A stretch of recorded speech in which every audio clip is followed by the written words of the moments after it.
Boa noite, meus irmãos. Boa noite, meus irmãos, minhas irmãs. Boa noite. A paz do Senhor. Que Deus possa abençoar cada um de nós nesta noite, neste fórum. Esse ano de uma maneira tão diferente, né?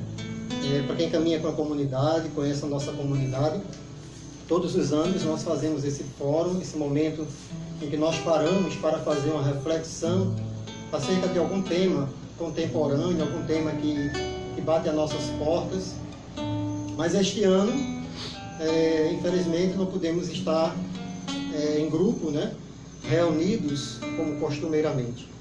Mas também é providência de Deus que existam, né, os meios de comunicação para que nós possamos, né, chegar a todos os nossos irmãos, amigos, a todas as pessoas que hoje param para fazer conosco essa reflexão deste tema tão importante que é sobre o laicismo, suas consequências, né?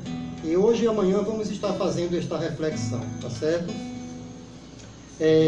Ana Helena já falou do meu nome, né? Me chamo Renato, sou fundador aqui da comunidade Sal e Luz e estamos juntos nesta missão, nesta grande obra de evangelização. Então convido todos, antes de nós começarmos a fazer a nossa reflexão, a rezar esta Ave Maria, pedindo a Nossa Senhora a sua intercessão poderosa, né, por cada um de nós. Ave Maria, cheia de graça, o Senhor é convosco. Bendita sois vós entre as mulheres, e bendito é o fruto do vosso ventre, Jesus. Santa Maria, Mãe de Deus, rogai por nós, pecadores, agora e na hora de nossa morte. Amém. Gente, o tema é um tema bem atual, é um tema que cada um de nós, de uma maneira ou de outra, temos tido contato, né? Seja através das discussões que nós acompanhamos na televisão, seja nas discussões que se dão nas universidades, nas escolas, enfim, a questão do laicismo, né? Esse nome que às vezes nós não compreendemos bem o que quer dizer para nós. E pode gerar também em nós muitas confusões, né? Que, em vez de esclarecer, levam as pessoas a se perderem ou a se ferirem umas às outras, debatendo temas que às vezes se mostram como polêmicos, né? Como esse.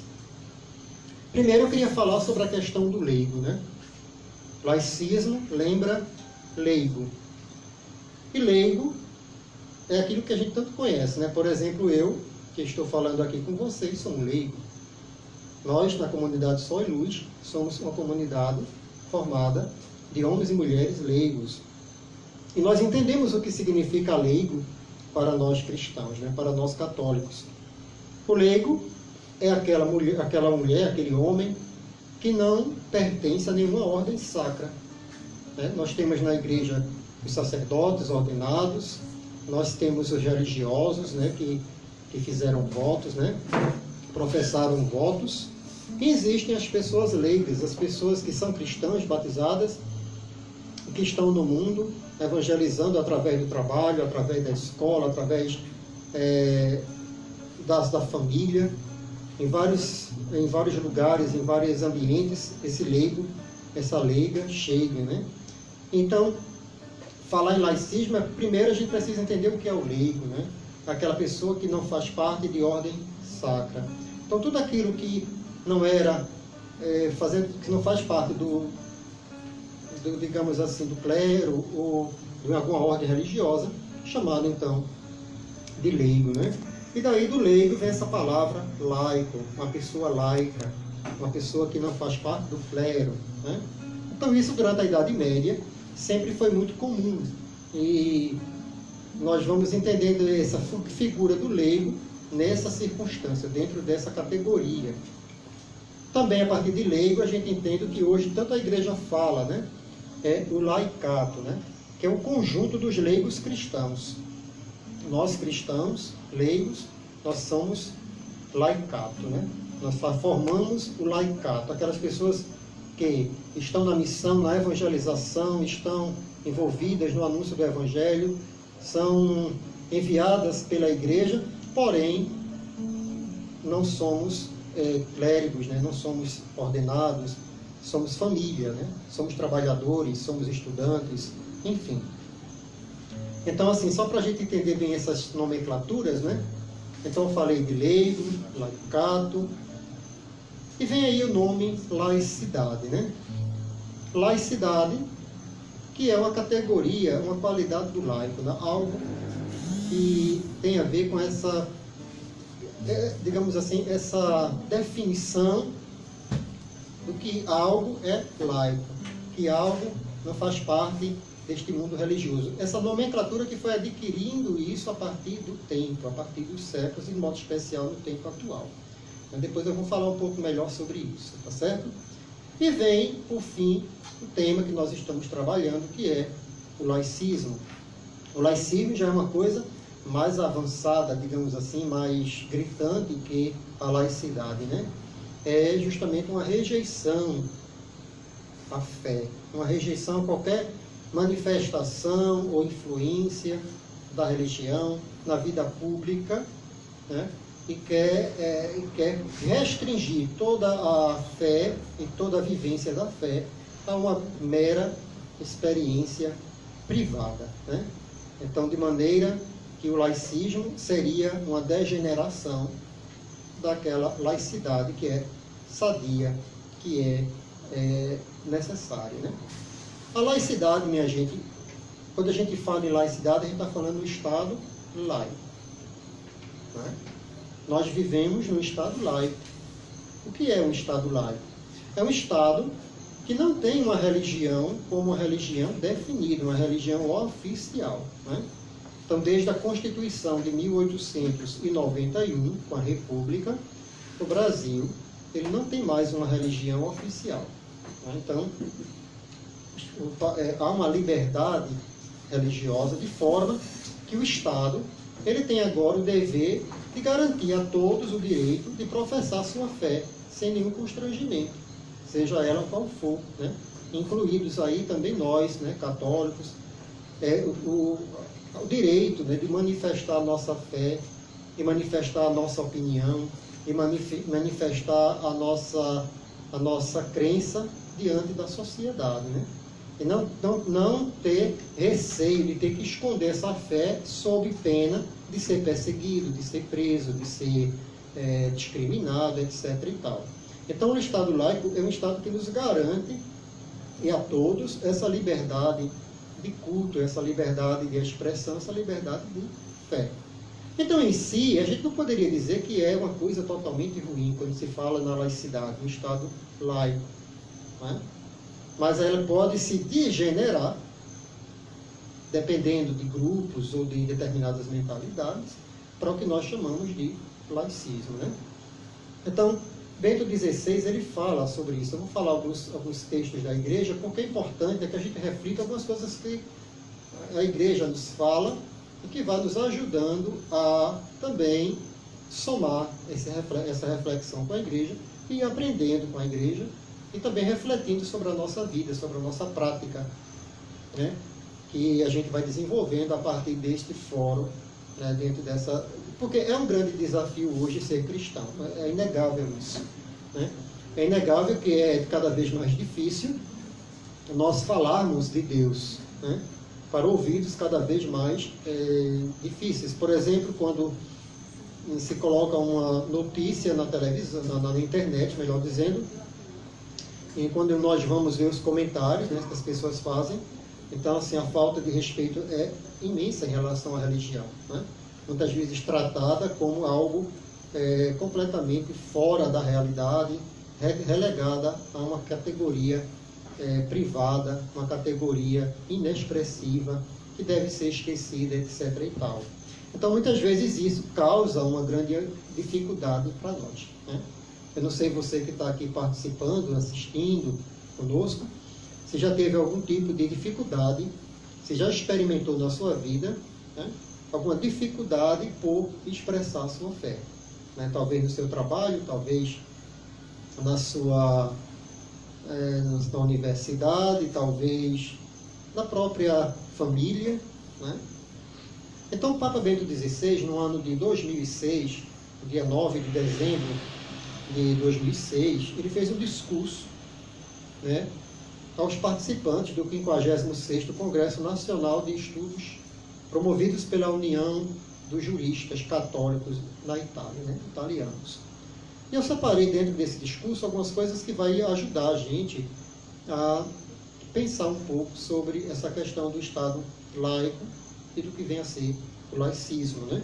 E a laicidade, de que maneira essa laicidade ela pode ir se degenerando, ela pode ir se, digamos assim, se deturpando, né, na mentalidade das pessoas.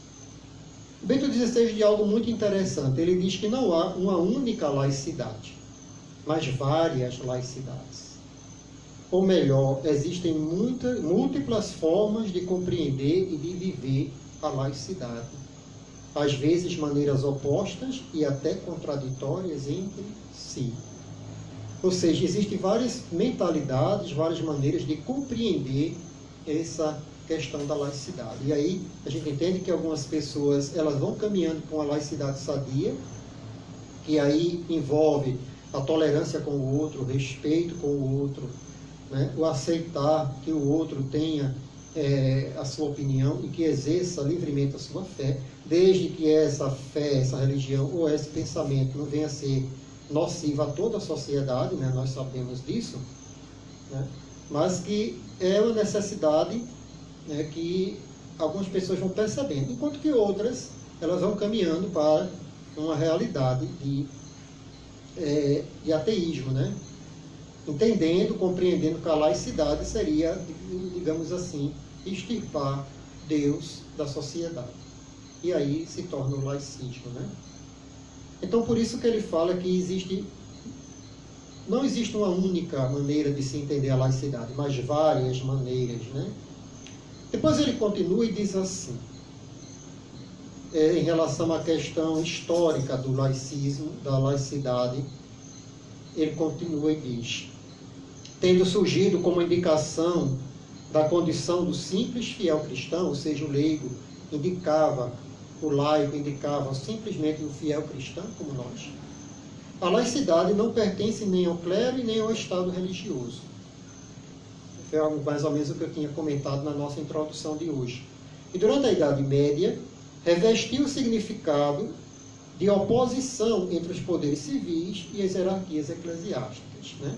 O leigo era aquela pessoa que foi mudando o entendimento do que vem a ser esse termo leigo, ele vai mudando a partir do tempo, né? E é isso que Bento está nos explicando aqui no seu texto. E ele diz aqui, nos tempos modernos, né, assumiu o significado de exclusão da religião e dos símbolos da vida pública. Então, hoje em dia, esse nome laicidade, que aí a gente já entende por laicismo, seria uma degeneração dessa laicidade, né, uma maneira torpe de entendê-la, ela vai se degenerando a uma tentativa de excluir, ou seja, hoje, para muitos, ser uma pessoa laica seria uma pessoa completamente alheia a tudo que tem a ver com a religião, né? E aí você vê pessoas, né, que vão levantar bandeiras, né, grupos, etc., com todo tipo de mentalidade de que, vez ou outra, nós vemos na televisão, nós vemos na imprensa, pessoas defendendo a retirada de símbolos religiosos dos ambientes e defendendo cada vez mais que se não se utilize termos religiosos, né?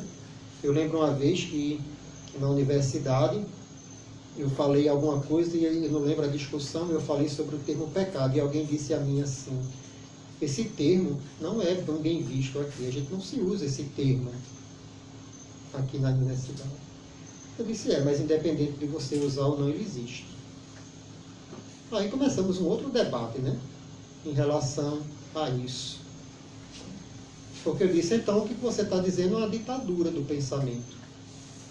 Então, se é o Estado laico, ele me permite pensar nas categorias da religião também, e expressar a minha fé, desde que essa expressão de fé não seja algo completamente maluco, né? Também entendemos isso, né? Tem pessoas que acreditam também que expressar a fé significaria dizer que qualquer coisa desassociada da razão, como se tudo fosse necessariamente verdade. Então a gente tem que ter todo... Mas independente disso, eu creio que vocês estão compreendendo o que eu quero falar, a necessidade, a importância de nós termos essa liberdade de poder expressar e falar sobre a nossa fé, né?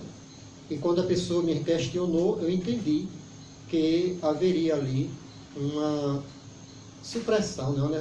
uma tentativa de suprimir essa expressão, como relegando ela a uma categoria, como uma categoria ilusória, né?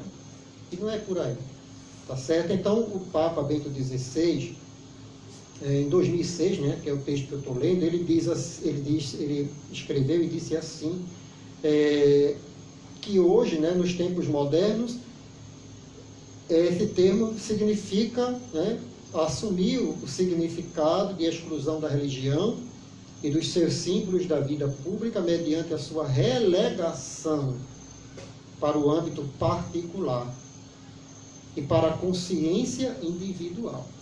Seja a religião, para o laicista, né, dentro dessa maneira de entender o Estado laico, seria transformar a religião em uma expressão meramente privada.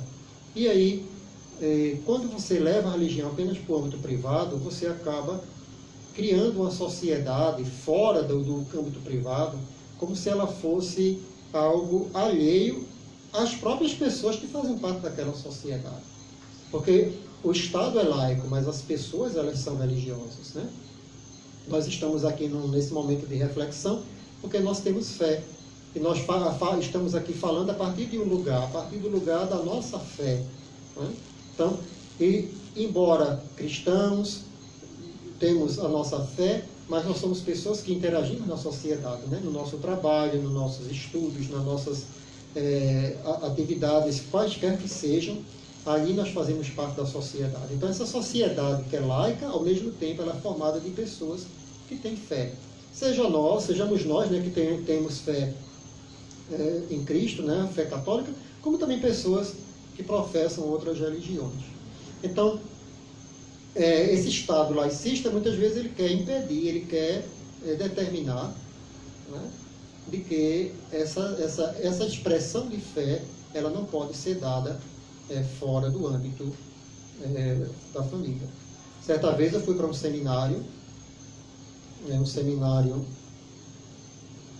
universidade, não vou dizer onde, e um determinado professor, né, foi fazer uma palestra, e durante a palestra ele olhou e nesse auditório tinha um crucifixo lá. Isso já faz mais de 8 anos, eu acho, mais de 10 anos talvez. E ele olhou para aquele crucifixo e ele disse, em alto bom som, estava lotadíssimo no auditório, né, muita gente, e sendo voz justamente desse Estado, dessa maneira, dessa concepção laicista de sociedade, não de um Estado laico, né? Porque ali, eu também como estudante estava ali e não compactuava com aquele pensamento dele. Eu estudava as mesmas disciplinas que ele, estava lá aprendendo aquelas disciplinas, ao mesmo tempo eu tinha uma fé. Como eu tinha amigos e muitas pessoas, a grande maioria das pessoas com quem eu me relacionava na universidade, elas não eram em nenhum momento pessoas ateias, ao contrário, eram pessoas que demonstravam a sua fé, né? Mas o nível de agressividade daquele homem foi tão grande que eu fiquei assim escandalizado. Eu nunca tinha me deparado com algo daquele tipo, né? A gente via na televisão alguma notícia que vem da Europa, ou que vem de algum outro estado, de outro local, mas de repente eu me vi de uma maneira tão próxima, né, tão agressiva, né? E normalmente essa agressividade ela toma uma força maior quando é contra os cristãos, né? Eu acho muito interessante que essa agressividade ela é muito mais forte quando nós cremos em Jesus, quando nós anunciamos a nossa fé no Senhor. Então o Papa falando que há uma tentativa, né, de relegar ao âmbito particular e a religião a uma consciência meramente individualista, né, individual, privando a fé do teu senso coletivo, né? É mais um passo desse mundo liberalista do liberalismo que nós vivemos, em cada vez o individual ele vai se exacerbando de tal maneira que a religião passa a ser a religião do eu, né? E aí a gente entra em outro problema que eu não vou me delongar aqui, que é o relativismo religioso. E aí o Papa diz que o termo aconteceu que ao tempo, né, a laicidade foi atribuída uma acepção ideológica oposta à que tinha na sua origem. Então, dentro desse desenvolvimento histórico, temporal, acontece que o termo do laicismo, da laicidade, ele vai deixando de ser uma conotação que indica simplesmente aquele homem, aquela mulher leigo, que não faz parte do clero, né? Isso em Idade Média, e vai assumindo no tempo moderno uma situação de oposição. Então, muitas vezes, quando a gente vê o nome laico, muitos de nós já entendem como algo negativo, porque a gente já entende como inimigo, né? Na realidade, o Estado laico ele não é necessariamente o nosso inimigo. Inclusive, é bom, porque é um Estado que vai nos garantir, né? Deve nos garantir, ou melhor dizendo, deve nos garantir essa liberdade e essa possibilidade de anunciar e de demonstrar a nossa fé. Ainda continuando com esse discurso do Papa Bento XVI, ele diz que hoje a laicidade é geralmente entendida como a exclusão da religião dos vários contextos da sociedade e como a sua relegação para o âmbito individual. Né? Então é interessante que o Papa ele já nos faz perceber essa realidade na qual nós estamos vivendo. Isso não é uma prerrogativa, essa discussão não acontece só no Brasil. Talvez no Brasil não esteja tão avançada como em outros países, né, que estão num processo de secularização muito maior e de laicização muito maior. Mas aqui a gente percebe também cada vez mais vozes que se levantam dentro desse contexto. Eu também não quero dizer, meus irmãos, que simplesmente, falando aqui de símbolos religiosos, simplesmente o fato de não ter o símbolo estar presente em determinado ambiente, nem sempre significa que aquele ambiente é um ambiente cristão, né? Às vezes a gente vê órgãos públicos, a gente tem lá um crucifixo, mas nem sempre ali está sendo praticada a justiça, está sendo praticada o respeito, está sendo praticada a verdade, etc. e tal. É claro que a gente tem consciência disso. Mas também a gente sabe-se que, quando nós olhamos para a cruz, quando nós olhamos para os símbolos cristãos, não estamos apenas olhando para uma fé individual, mas todo um contexto cultural cristão na qual nós fomos formados, né? E quando nós perdemos um pouco a nossa origem, os nossos valores, as nossas raízes, nos tornamos um barco sem rumo no mar bravio. Talvez hoje a humanidade esteja experimentando um pouco disso, né? Porque nós no Ocidente temos perdido cada vez mais um pouco das nossas raízes, né? Temos abandonado, em busca de novidades, abandonado as raízes cristãs, né? E misturando a nossa fé muitas vezes com outras filosofias, com outras mentalidades, adotando ideologias que vão no sentido de esvaziar a nossa fé. Se alguém tiver alguma dúvida, alguma coisa, pode colocar aí no grupo, tá? E mesmo que não seja respondida agora, mas a pergunta ficando lá no grupo, a gente da comunidade, nós vamos respondendo à medida do possível, vamos interagindo, né, com as pessoas que desejam partilhar, tá certo? O Papa ainda diz, né, eu vou falar do Papa Bento XVI, desse texto, e depois eu vou entrar em outro texto. Ele diz que compete a nós, né, fiéis, que cremos em Cristo, contribuir para elaborar um conceito de laicidade que, por um lado, reconheça a Deus e a sua lei moral, a Cristo e a sua igreja, o lugar que lhes cabe na vida humana individual e social, e, por outro, afirme e respeite a legítima autonomia das realidades terrestres. Veja como, e talvez seja a contribuição do nosso fórum aqui para a comunidade Sal e Luz, para os amigos que estão nos assistindo, para as pessoas que gostam de refletir sobre essa temática.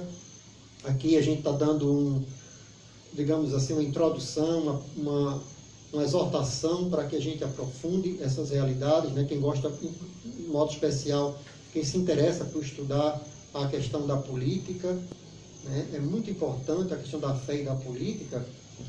E o Papa diz que a gente tem que procurar caminhos, né? Caminhos de formar em nós uma laicidade sadia, né? Que reconheça o papel de Deus na sociedade, o papel de Cristo, o papel da igreja e, ao mesmo tempo, respeite as realidades da terra, as realidades nas quais nós estamos inseridos. Isso porque nós leigos, né, que falamos dessa questão do Estado laico, que somos o laicato, vamos dizer assim, somos também convidados a se inserir dentro do mundo também da política, né? A política que significa pessoas que estão ali imbuídas no sentimento de encontrar soluções para os problemas comuns da sociedade, né? Então, ter uma formação política dentro da fé é muito importante, né? Não uma fé meio que... Algumas coisas que a gente vê aí envolvido com fé e política que às vezes soa muito mais para o fundamentalismo. Porém, por quê? Porque às vezes, quando não há um entendimento sadio, você pode ir ou demais para um lado ou para o outro e esvazia esse conceito. Depois ele diz: a laicidade sadia exige que o Estado não considere a religião como simples sentimento individual. Está vendo aí? Ou seja, que o Estado não considera a religião apenas como sentimento individual, apenas ligado ali a um âmbito particular. Ele diz, mas pelo contrário, né? Dado que é organizada também segundo estruturas visíveis, como acontece na igreja, a religião deve ser reconhecida como presença comunitária pública. A religião, ela não pode ser exercida apenas de maneira privada. Então, como é triste, né? Quando a gente começa a perceber que não tem mais a liberdade, né? É interessante que essa liberdade às vezes acontece no âmbito da própria internet.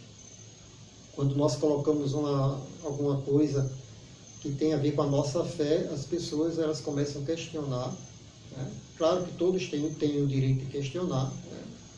Mas às vezes o questionamento ele vem com um tom de ironia ou muitas vezes de desprezo com aquilo que está sendo falado, como se aquela fé expressada fosse apenas uma mera ilusão daquela pessoa e que o leigo, a pessoa laicista, a pessoa ateia, a pessoa que de repente não tem nenhuma fé, ela tivesse, de certa maneira, um grau a mais, um ponto a mais acima dos outros pobres mortais que creem em alguma coisa, né? Então dá uma sensação de que não crer em Deus, a pessoa seria, de certa maneira, um ser mais evoluído, né? Por não estar preso a nenhum tipo de fé, né? Então é importante, né, o que o Papa Bento XVI, né, no seu texto, nos dá como orientação. É claro que ele falou neste texto para um grupo de juristas, mas ajuda muito a nós a compreendermos um pouco também o nosso papel, né? A gente acaba bebendo um pouquinho deste ensinamento, fazendo também a nossa reflexão, que é o intuito aqui desse fórum, é abrir a mente, né, de cada um de nós a essa reflexão. Muitas vezes a gente tem um pouco de preguiça de refletir sobre essas questões políticas, né, sociais, que nos cercam, e muitas vezes acabamos entrando também, mesmo que sem perceber, nessa atmosfera de que a minha fé tem que ser vivida dentro de quatro paredes, como que eu não tivesse o direito de expressar, né? Por exemplo, eu lembro de uma reportagem de uma pessoa, né, que foi demitida, inclusive, porque eu estava usando um símbolo religioso, né? Não foi no Brasil, eu não tenho certeza se foi na Inglaterra, mas parece que ela usava uma cruz, e isso foi motivo de demissão, porque aquelas pessoas julgavam que, por ser um local laico, ela não deveria expressar a fé, né? E isso é uma coisa muito, muito séria, né? Porque o fato dela utilizar a cruz não está, de forma alguma, impedindo que o outro exerça a sua fé. Não é porque essa fé cristã tem que ser apagada, né? Como que ela não deva ser manifestada de alguma maneira. Então isso fere também, né, muito o coração de todos nós que cremos, né? Isso não deve ser, né? Não deve ser o objetivo do que nós entendemos por um Estado laico. é importante, né, tudo que Bento XVI disse, e eu também peguei um texto que eu gostei bastante, do cardeal Orani Tempesta. Eu não vou ler todo, é claro, né? O tempo não daria, mas vocês podem acessar na internet, na Arquidiocese do Rio de Janeiro. Foi no dia 2 de maio de 2014, sei lá, em Voz do Pastor. E ele tem um texto, né, sobre a questão do laicismo, cujo título é Laico ou Laicista. E ele justamente retoma um pouco do que Bento XVI tem falado, né, falou em 2006, e ele fala justamente dessa questão, dessa diferença entre um Estado laico e um Estado laicista, né? E ele começa justamente sublinhando aquilo que eu já tenho falado aqui, né? Não vou estar me repetindo, mas ele fala dessa compreensão errônea, né? O texto dele começa assim, falando de que existe uma compreensão errônea sobre o significado de país laico, quando muitas vezes se interpreta como um país ateu. Então, o país laico é um país que respeita a livre exercício da fé, mas não necessariamente tem que ser um Estado ateu, ou seja, um Estado que está a serviço de perseguir e de eliminar e de calar essa fé, não é isso? E ele fala que o povo tem sua religião e os governos devem servir ao povo e não dominá-lo, nem mesmo com ideologias, né? E aí depois ele continua, eu estou pulando o texto dele porque é muito grande, e vocês podem acessá-lo, né? Tranquilamente, depois conferir. Ele diz: hoje são muitas as divulgações que fazem e muitos pronunciamentos, em que mesmo grupos tidos como esclarecidos, que fazem coro a um nominalismo excludente e com isso exclui a maior parcela do nosso povo. Então, em nome, digamos assim, desse Estado que iria, digamos assim, respeitar todas as crenças, etc. e tal, muitas vezes é o contrário que se dá. É um Estado que começa a fazer uma exclusão, né, das pessoas, das decisões, desconsiderando o fato de que elas têm fé.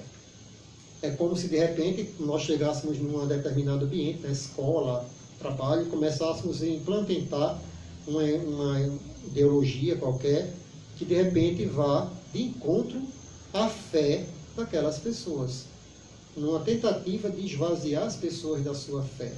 Então, isso não é um papel do Estado laico, né? E aí começa a haver um conflito de papéis entre família, Estado, na sociedade, e que muitas vezes é um nó que não se resolve, né? E a gente vê no Brasil, cada vez mais, além do Brasil, nós temos ainda um problema social gravíssimo, né? Então, tudo isso se acentua dentro do nosso povo, né?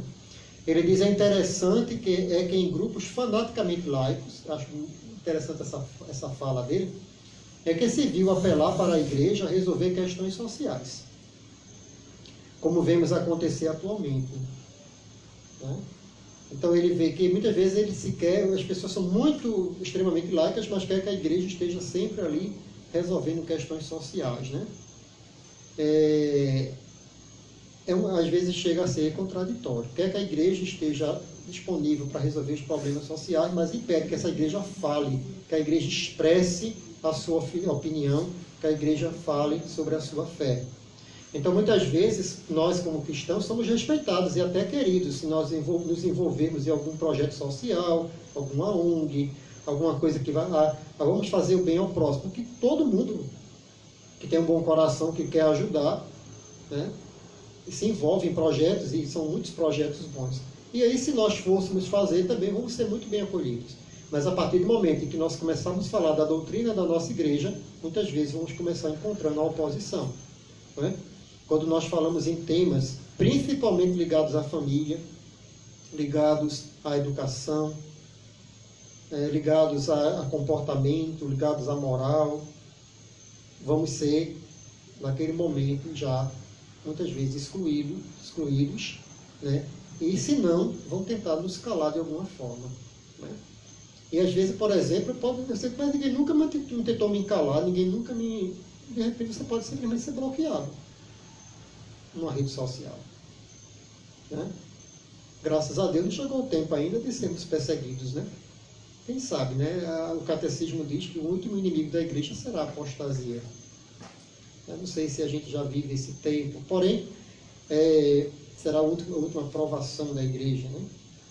Mas a gente está vivendo esse tempo em que é desafiador para nós, porque nós não devemos simplesmente olhar para isso, eu acho que amanhã vai ser tocado mais nesse assunto, e simplesmente saber que ele existe, né? É encontrar também qual o meu papel diante disso, de que maneira eu posso responder a essa sociedade, né? De que maneira eu devo continuar exercendo e professando a minha fé, claro, sempre com respeito à fé do outro, mas não calando a minha fé, não me sujeitando simplesmente a viver a minha fé no âmbito privado, né? Então, é importante que nós tenhamos essa consciência como batizados, né, como cristãos. Ele continua aqui, o cardeal, dizendo esse ódio, né, ora mais, ora menos revelado, aparece muito contra a Igreja Católica quando ela se pronuncia dentro de sua competência sobre alguma coisa ligada à vida política da nação. Quando a Igreja fala de política, aí você vê enxurrada de críticas em relação à Igreja, né? Por quê? Porque normalmente se levantam aquelas vozes dizendo que a Igreja não deveria se meter na política, né? Que a Igreja não deveria se envolver com isso. É claro que a Igreja ela não vai assumir um papel que não é dela. O Estado tem o seu papel, assim como a Igreja tem o seu papel, né? Aquela história da liberdade, separação entre a Igreja e entre o Estado, né? Nem o Estado se envolve nas questões da Igreja, não é o Estado que determina, por exemplo, sobre a transferência de um padre, sobre uma reunião, não é o Estado. Ao mesmo tempo, a Igreja também não interfere nas decisões do Estado. Porém, muitas vezes, quando a Igreja fala em relação à política, não é para se envolver e se interferir, mas a Igreja tem, e a Igreja fala, todos nós cristãos, nós temos o direito de expressar a nossa opinião dentro daquilo que é a nossa fé, dentro do que é os valores, né, da nossa fé, os valores do Evangelho, os valores que a Igreja traz, né, que nós trazemos na nossa vida, os valores que nós queremos deixar também para os nossos descendentes, etc. e tal. Então o Estado laico ele deveria ter essa missão de garantir, né? Eu acredito, não sei se alguém estiver aí assistindo, tiver em dúvida, né, com alguma coisa, pode aí ir respondendo. Enquanto que o Estado laicista, ele é um Estado que se torna, de certa maneira, um perseguidor da religião. E aí a gente vê muitos grupos que, de fato, se tornam perseguidores da religião, né?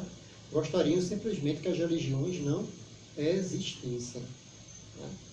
E assumem aquele tipo de ateísmo teórico que nem sempre a gente vê, né? Tem muita gente ateia que não é laicista. A gente não pode dizer que todas as pessoas que são ateus, as pessoas ateias, elas são necessariamente laicistas. Tem muitas pessoas que são ateias, mas reconhecem o respeito, o direito dos outros de exercerem a sua fé. Como existe militância, a gente entende que existe gente militante em tudo, né? E hoje em dia, tanta gente com tanta bandeira, que talvez falte tecido para confeccionar as bandeiras. Mas assim, cada um tem o direito de ter um pensamento, agora nem necessariamente a militância, né, sobre determinados pontos e às vezes de maneira cega, né? Nada contra que alguém milite sobre alguma coisa, né? Mas às vezes quando se milita de maneira cega, se torna fanático. E aí vem uma questão, de repente esse laicismo, esse Estado laicista, ele acaba entrando por um tipo de contradição, que ele parece ser um Estado confessional, onde a fé, entre aspas, seria justamente o laicismo.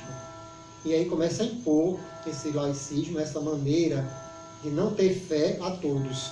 É como se fosse o correto, o bom, o ideal, o aceitável, o coerente, não ter nenhuma fé, ou não demonstrar nenhuma fé, ou não exercer publicamente nenhuma fé.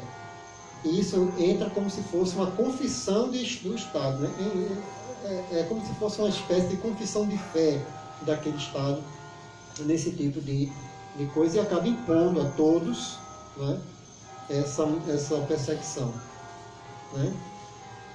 Então, Dom Morani, ele fala que o Estado e a Igreja, eles podem, dentro de assuntos mistos, né, ele diz assim, assuntos mistos, são aqueles assuntos em que a igreja e o Estado se envolvem, né? E devem, cada um, conforme a sua natureza e finalidade, colaborarem reciprocamente para o bem do ser humano, como se dá em especial no campo da educação, da saúde, da caridade, entre outros. Então a igreja, junto com o Estado, ele pode, né, ter esse diálogo, né, em assuntos mistos, né, comuns, digamos assim, entre o Estado e a igreja, e que podem dialogar, né, e não simplesmente se pregar uma exclusão da fé. Isso se dá muito, por exemplo, na família, né? Muitas vezes, quantos pais angustiados porque aquela escola quer impor um determinado tipo de estudo, de ensino, de ideologia, etc., aquelas crianças, aqueles jovens, e muitas vezes vai contra a fé daquela família, isso gera um conflito muito grande, né? E muitas vezes não se sabe como se vai lidar com isso, né?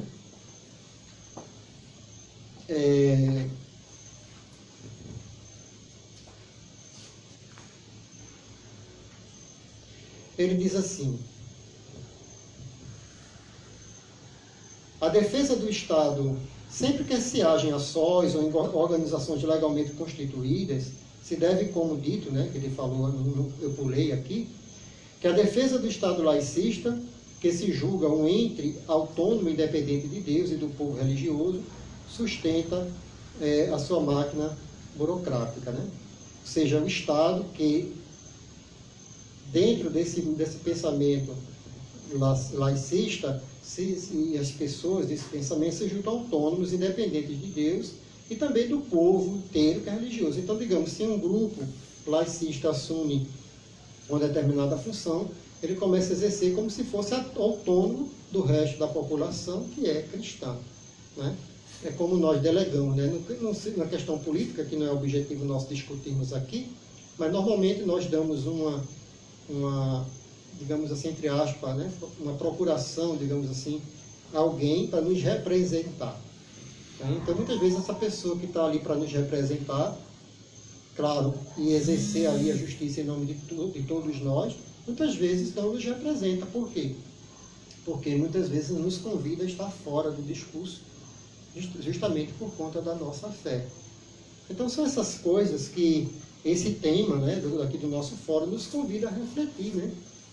Até que ponto eu compreendo, né, qual é o papel do Estado, até que ponto eu compreendo o papel da igreja, o meu papel dentro dessa sociedade, né? Tem um outro artigo muito bom de um bispo chamado Luísio Dili, de Santa Cruz do Sul. Ele publicou em 2018, dia 20 de novembro de 2018. Ele diz assim: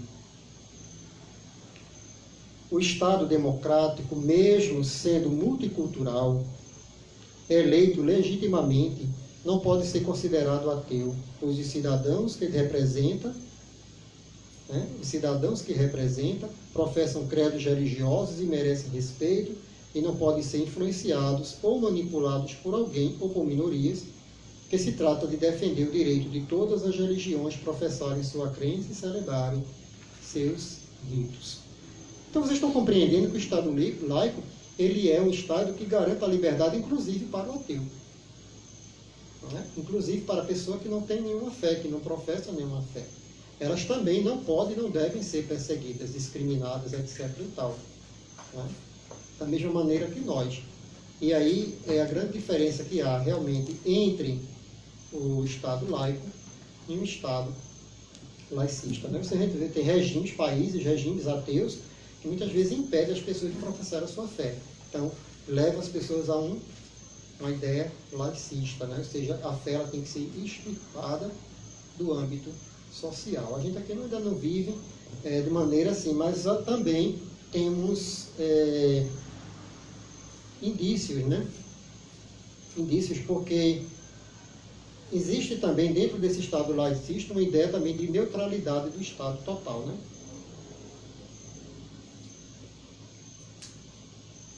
Eu indico também para quem quer aprofundar, tem um documento da igreja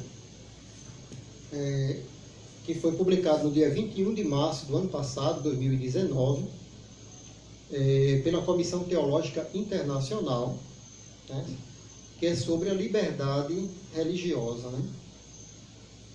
A liberdade religiosa para o bem de todos, né? Abordagem teológica aos desafios contemporâneos. E dentro desse documento ele fala muito da redução liberal, né, da liberdade religiosa, né? E no seu número 63, que vocês podem conferir em casa, depois aí na internet, ele fala que a neutralidade moral do Estado pode estar ligada a alguns dos diferentes entendimentos do Estado liberal moderno. De fato, o liberalismo, como teoria política, tem uma história longa e complexa, que não pode ser reduzida a uma concepção unívona compartilhada, ou seja, não é tão fácil definir o liberalismo. Mas como parte de suas várias elaborações teóricas, em alguns casos mais diretamente ligadas a uma visão antropológica de inspiração radicalmente individual, ou seja, uma visão de homem simplesmente como indivíduo, não observando do seu contexto social coletivo, ele diz, entre outros casos, mais aderente a um conceito negociador de sua aplicação político-social, pelo menos 4 interpretações principais da neutralidade do Estado. Ele começa aqui a falar nesse documento sobre várias nuances desse Estado liberal, mas eu vou destacar que ele diz que esse Estado liberal, ele tende a assumir a forma de uma imitação secularista da concepção teocrática da religião, né? Ou seja, esse Estado liberal hoje, ele vai assumindo, né, de maneira a secularização, a ideia desse processo de secularização, como se fosse uma espécie de religião, né? Porque aí esse grupo, esse conceito político, ideológico, ele vai decidindo o que é ortodoxo, o que não é, né, dentro daquela concepção. E ele diz aqui, em nome de uma política salvadora da sociedade ideal, decidir a priori a sua identidade perfeitamente racional, perfeitamente civil e humana. Ou seja, é uma religião do liberalismo também. Uma religião dentro desse contexto de que cada um tem que viver simplesmente uma fé individualista, e o Estado, ele assume de maneira mais ou menos teocrática essa ideia de religião, onde na realidade não é religião, né? Essa ideia de que o relativo, o individual é o que vale, né? Eu acho que, eu não sei se poderia dizer, né, mas eu compreendo que se aproxima um pouco do que Bento XVI falava, dessa ditadura do relativismo. Eu não sei quanto tempo eu tenho ainda, né? 9:07, né? Nós temos algum tempinho ainda. Então, Bento XVI ele falava muito dessa ditadura do relativismo, né? E eu acredito, meus irmãos, que são temas que se encontram, né? Tanto essa questão do laicismo, quanto a questão do relativismo, né? Então, esse pensamento laicista, né, eu tentei fazer aqui utilizando esses artigos, né, tanto do Hora de Tempesta, também o texto do Papa Bento XVI, tentando, também tem eu quero encerrar com um texto do compêndio, né, da doutrina social da Igreja, mas antes do que isso, né, eu tenho 10 minutos, aí dá tempo para a gente encerrar.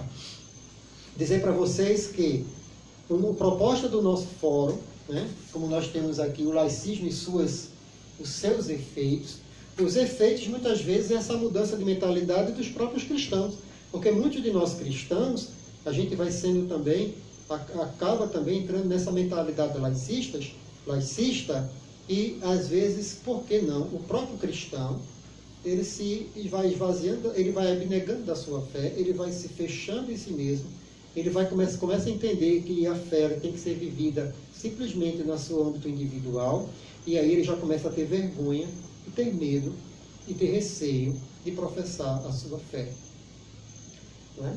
Começa com a vergonha, às vezes, de ser mal visto pelo colega, muitas vezes com vergonha do que o outro vai pensar, porque o seu estilo de vida não é o mesmo estilo de vida do outro.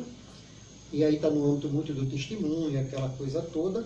Mas isso muitas vezes vai crescendo, e à medida que vamos sendo influenciados pelos meios de comunicação, pela internet, pela televisão, e não quero aqui dizer que a internet e a televisão só trazem coisa ruim, e que não, né? Porque tem muita gente também que, em nome da religião, em nome do Estado, da religião, etc., estão aí também falando coisas barbaridades, então assim tem que ter um certo discernimento, mas é importante que nós tenhamos essa percepção de que eu posso também ser ou não colaborador desse Estado laicista na minha prática, né?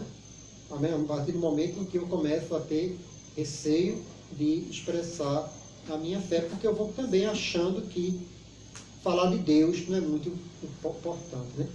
Às vezes tem pessoas que dizem assim, por que botar Deus? Por que colocar Deus nessa história?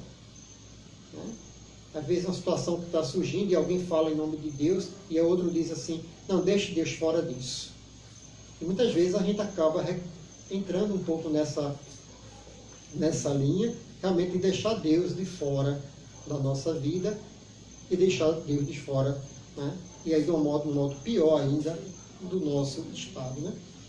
Até porque quando a gente fala do Estado, a gente está falando de política e a gente está falando de participação nossa, né?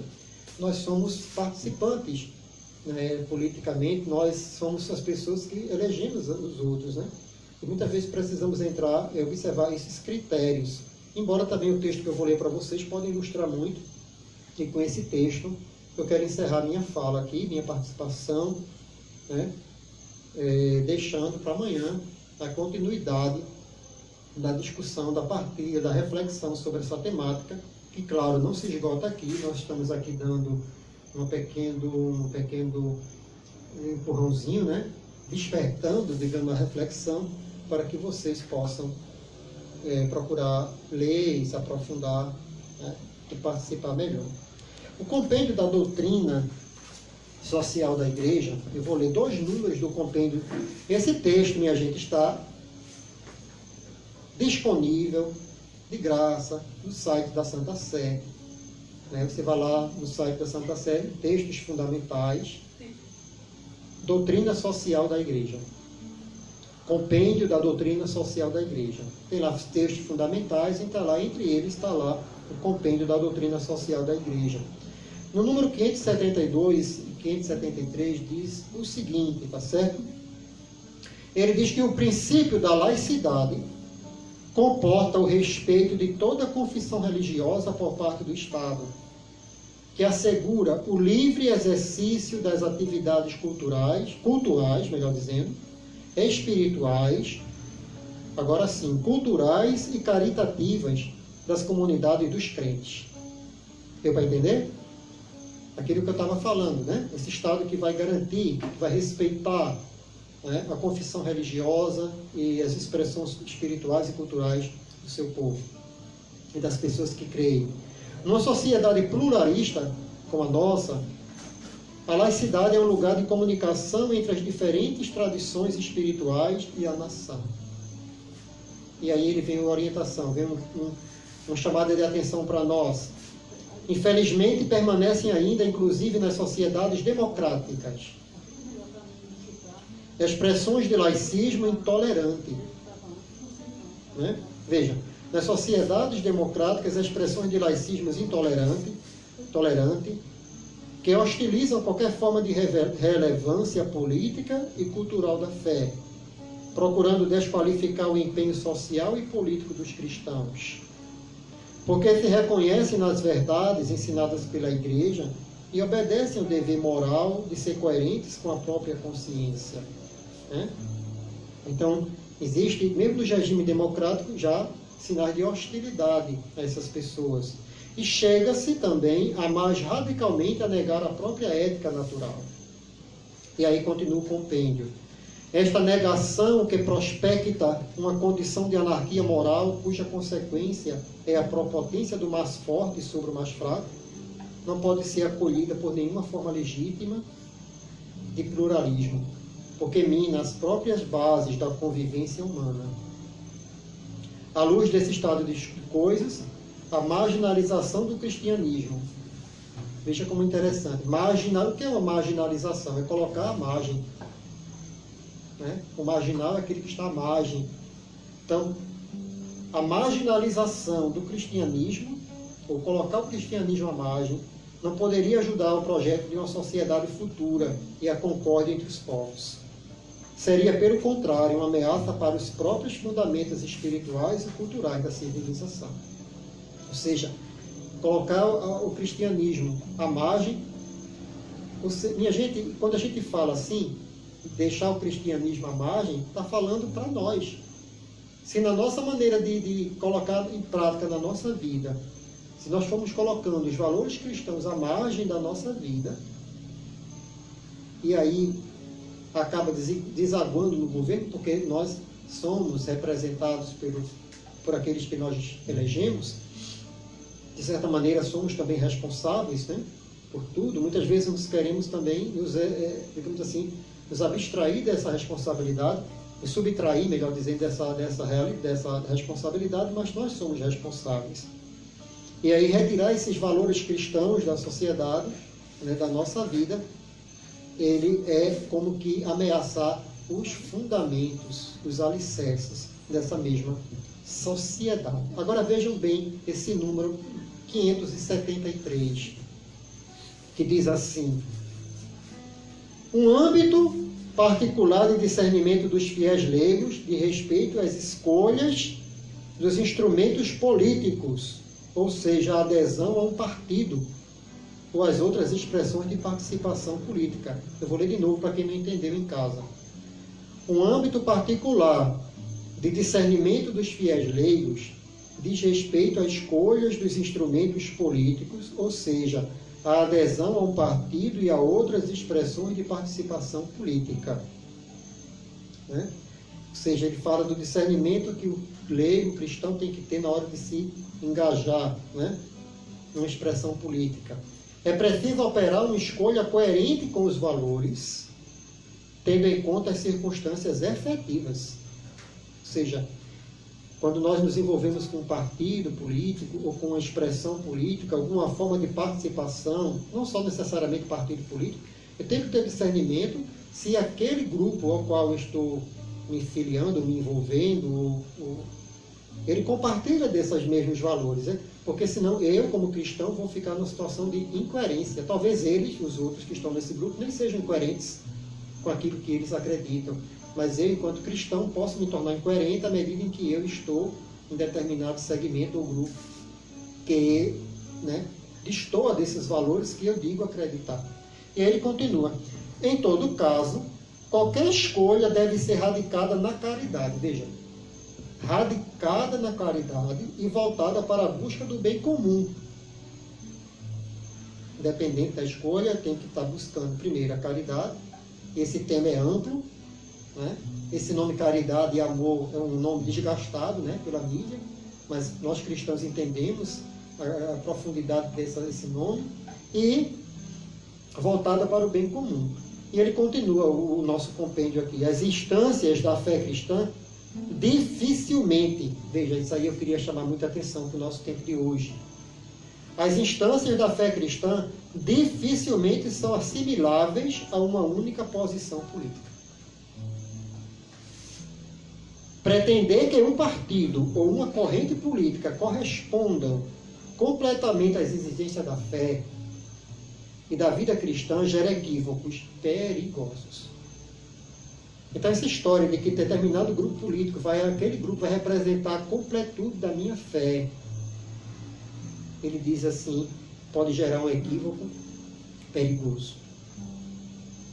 Porque dificilmente vai se encontrar nos grupos políticos uma total correspondência entre a nossa fé e eles, né? E as suas bandeiras. O cristão não pode encontrar um partido plenamente as exigências éticas que nascem da fé e da pertença à igreja. A sua adesão a uma corrente política não será jamais ideológica, mas sempre crítica a fim de que o partido e o seu projeto político sejam estimulados a realizar formas sempre mais atentas a obter o verdadeiro bem comum, inclusive os fins espirituais do homem. Então, nesse tempo em que no Brasil, muitas pessoas que antes não se preocupavam com política e agora estão aí brigando por conta de esquerda e de direita, tem que ler mais o compêndio da doutrina social da igreja e perceber que nem sempre o que parece é, né? E que nenhum grupo político ele tem a capacidade de abarcar em si e trazer em si todos os valores da igreja. Mas cabe a nós cristãos sermos críticos e não ideológicos. Eu não posso seguir cegamente a um partido A, ou B, ou C, ou D, ou a um político qualquer, achando nele um salvador, achando que ele vai ser a resposta e colocando em alguém todas as minhas esperanças. Seria eu estou simplesmente me arriscando a uma decepção profunda.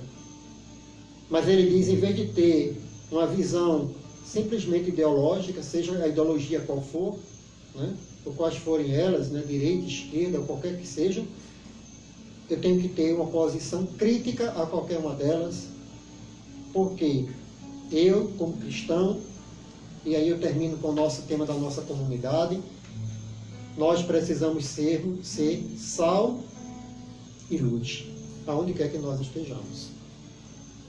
Né?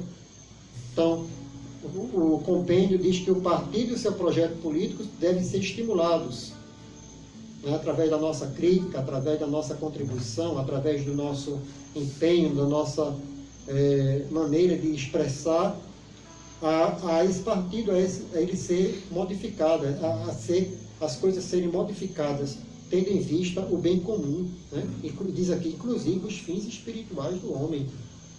Então, nós precisamos ter os olhos abertos e não seguir cegamente nenhum projeto político, porque nós somos pessoas que devemos seguir. O primeiro grande projeto chama-se o Evangelho. Esse é o projeto, é levar as pessoas a conhecer Jesus. O mundo precisa conhecer Jesus.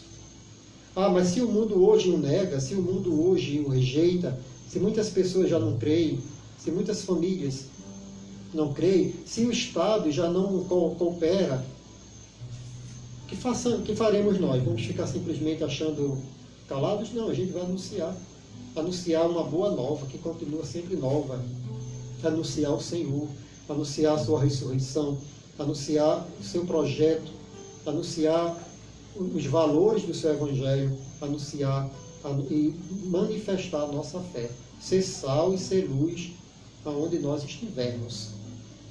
Então, meus irmãos, concluindo agora a nossa partilha, né, nossa formação desse primeiro dia, fica essa nossa reflexão para que possamos entender o Estado laico como um Estado onde nós podemos exercer sim a nossa fé de maneira livre, mas que nós não queremos um Estado laicista, um Estado que nos proíba, um Estado que nos cerceie da nossa fé. Mas antes de tudo, antes do Estado ou não, é necessário que eu e você sejamos pessoas abertas a anunciar a nossa fé, e a gente pode lembrar dos mártires. Quando a gente vai estudar a história da igreja, dos mártires, nos seus primeiros séculos, a igreja caminhava no mundo na qual ela era perseguida, de fato, né? Onde ser cristão significava uma condenação à morte. E muitos deram a vida e testemunharam a sua fé nessas circunstâncias, né? Tantos santos, né, que nós conhecemos, o nosso padroeiro São Lourenço, tantos outros que denunciaram a fé num Estado que não era, talvez, laicista, né, como o nosso tema de agora, né? Não nosso tema. É claro que eu estou tentando falar que eles viviam num Estado, num momento em que a própria fé deles deveria ser apagada, né? De outra maneira, em outro momento, em outra circunstância. Mas trazendo para o nosso tempo, que a gente lembre dos mártires. Porque nós também somos chamados a dar a nossa vida pela fé. Talvez não chegue ao ponto de derramar o sangue, mas a nossa fé, nós somos provados também de outras formas, né? Nós somos também, muitas vezes, perseguidos. Às vezes você não é morto, né, como os mártires, mas você é deletado, né, na sua internet. Você é esquecido pelo seu grupo. Você é excluído da sua família. Você é excluído do seu grupo, né? E por aí vai. Mas que nós não desanimemos, ao contrário, né? Cada vez que a gente debate esses temas, que o nosso coração se enche ainda mais de alegria, de vigor, para anunciar o Senhor, porque Ele vive, porque Ele reina, porque Ele está no meio de nós. Amém?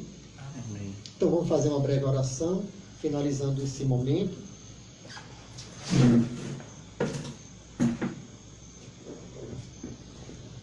Eu convido você, que está em casa, a colocar a mão no seu coração e agradecer a Deus, né, por mais este momento de encontro, esse momento de partilha que nós fizemos. E peça a Deus a graça da perseverança na fé. Peça a Deus a graça da constância na fé. Senhor, dai-nos esta constância, esta perseverança. Dai-nos a graça de termos discernimento nas nossas escolhas. Dai-nos a graça de termos firmeza na hora de assumir a nossa fé, na hora de assumir os valores da Tua palavra, na hora de anunciar aquilo que a igreja nos ensina, de não sermos incoerentes com a nossa fé, de não sermos transgressores da nossa fé, mas que possamos ser pessoas que respondam com a vida que Tu és o Senhor, que respondam com a vida que Tu estás no meio de nós.